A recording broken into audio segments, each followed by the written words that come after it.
Hello, class. Today is our last days of notes. It's kind of crazy how fast it's flown. Your learning objective for today is I will be able to identify who assassinated President Lincoln.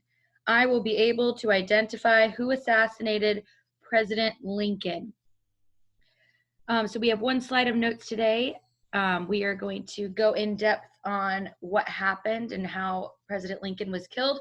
And then you will be doing an activity for the next upcoming days focusing on this. So let's talk.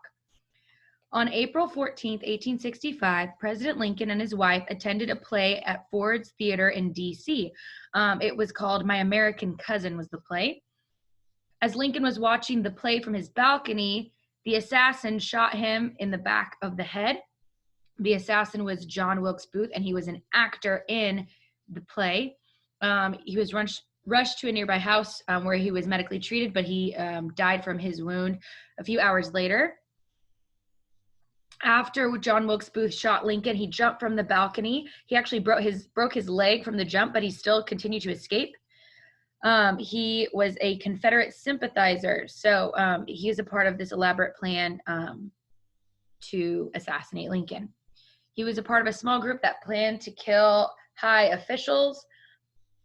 He was one of the only ones that was able to truly go through with it. The other people who were aiming at other officials were either not successful or chickened out at the last minute.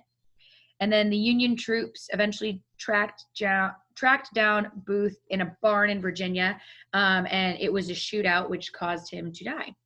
So the assassin for President Lincoln is John Wilkes Booth, and it's probably one of the most heartbreaking and infamous, I think, president assassinations, especially with what was going on in the U.S. at the time and the turmoil that was the Civil War. So if you are not done with the slide, make sure you pause this video. But yep, today's just a notes day. So good work.